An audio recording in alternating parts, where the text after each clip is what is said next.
بسم الله الرحمن الرحیم. حسین محمدزاده هستم، متولد 1340 که حدود 50 سال نیم قرن هست که کار تولید محصولات چرمی هستم که خواسته قبلا چهارم بود و بنا به تقاضای روز اومدیم چیزهای دیگه هم در کنارش تولید کردیم که باعث شد که چهارم هم حفظ بشه. چهارم چی هست؟ چهارم به این نوع کفش میگن چهارم. در لغتنامه دهخدا تعریف شده چهارم پای افزاری است با دو بند تصمیه بلند چرمی که به دور ساق پا می‌وصلند و کفش رایج عامی همه مردم خراسان قدیم بوده که شامل حالا تقسیم بر 3 استان شده. مرکز تولیدش برنوز و قوچان بود که اساتید زیادی مشغول این کار بودن. تقریبا از سال 50 به بعد دیگه کسی نموند جز پدر من که در کنارش کار کردم. برای ماندگار شدن این کار اومدن تنوع دادم که تنها خود اون چهارم نباشه، کارهای دیگه در کنارش تولید کردم مثل این کار که واقعا گل کرد و 90% تولیدات من این شد که چیزی شد قابل استفاده که همه استفاده میکنن الانم. و علاوه بر اون 8 نوع کفش سنتی خراسان رو ما حفظ کردیم، ثبت ملی کردیم، ثبت جهانی کردیم به نام خراسان رضوی و خراسان شمالی. و خانواده محمدزاده که من و بچه ها توی این کار الان مشغول به کار هستیم و چند نفر هم در کنار ما مشغولن. علاوه بر تولیدات سنتی ما تولیدات بروز هم داریم مثل کفش‌های مردانه، زنانه و کیف و کمربند هم تولید داریم که همیشه در کنار هم اینا رو تولید و ادامه میدن. باعث میشه هر زمان تقاضای سنتی بیشتر شد میریم خط تولید به اون طرف، هر وقت کم شد میبریم سمت تولید کارهای بازاری و مرسوم که دیگه مردم استفاده کنن.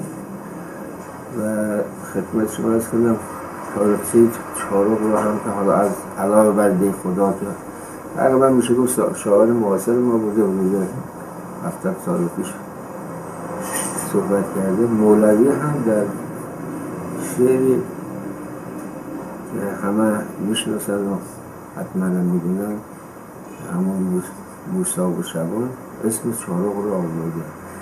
خب میدونیم که مولوی هم خودش حدود 600 سال پیش بوده، در قید حیات بوده. نشون میده که چهارم قدمت قدیمی داره و میشه گفت چهارم من همیشه گفتم مادر کفش ایران، میشه گفت مادر کفش ایران